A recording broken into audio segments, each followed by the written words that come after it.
14th Amendment to the U.S. Constitution, Civil Rights in 1868. Following the Civil War, Congress submitted to the states 3 amendments as part of its Reconstruction program to guarantee equal civil and legal rights to Black citizens. The major provision of the 14th Amendment was to grant citizenship to all persons born or naturalized in the United States, thereby granting citizenship to former slaves.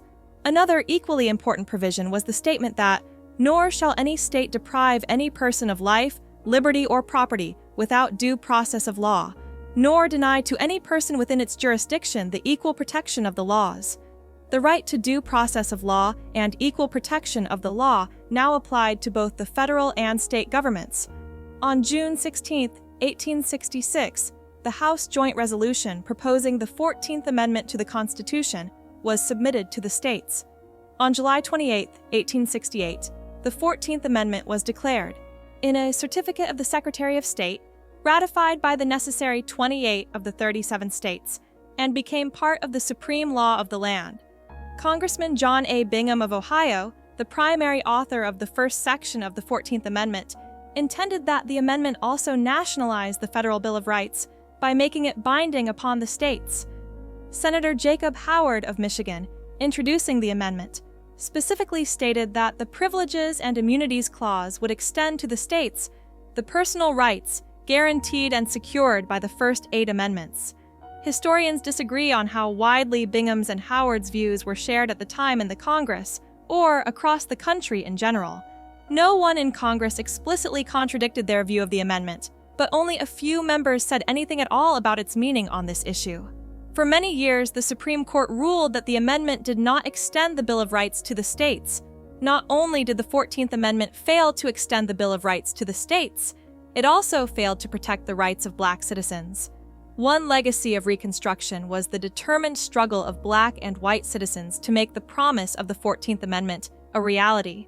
Citizens petitioned and initiated court cases, Congress enacted legislation, and the executive branch attempted to enforce measures that would guard all citizens' rights. While these citizens did not succeed in empowering the 14th Amendment during the Reconstruction, they effectively articulated arguments and offered dissenting opinions that would be the basis for change in the 20th century. The first case represents 14th Amendment is the United States versus Wong Kim R.K. case, which is appeal from the District Court of the United States for the Northern District of California.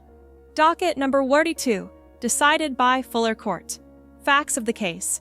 This was a writ of habeas corpus, issued October 2, 1895, by the District Court of the United States for the Northern District of California to the Collector of Customs at the Port of San Francisco in behalf of Wong Kim Ark, who alleged that he was a citizen of the United States of more than 21 years of age and was born at San Francisco in 1873 of parents of Chinese descent and subjects of the Emperor of China, but domiciled residents at San Francisco, and that on his return to the United States on the steamship Coptic in August 1895 from a temporary visit to China, he applied to said Collector of Customs for permission to land, and was by the collector refused such permission, and was restrained of his liberty by the collector, and by the general manager of the steamship company acting under his direction, in violation of the Constitution and laws of the United States, not by virtue of any judicial order or proceeding,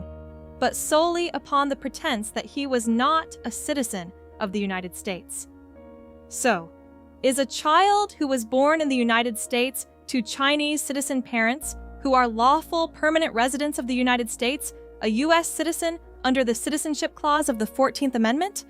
Because Wong was born in the United States and his parents were not employed in any diplomatic or official capacity under the Emperor of China, the Citizenship Clause of the 14th Amendment automatically makes him a U.S. citizen. Justice Horace Gray authored the opinion on behalf of a 6-2 majority, in which the court established the parameters of the concept known as jus soli, the citizenship of children born in the United States to non-citizens. Justice Joseph McKenna took no part in the consideration or decision of the case. If you have any experience or question about 14th Amendment, feel free to share with us.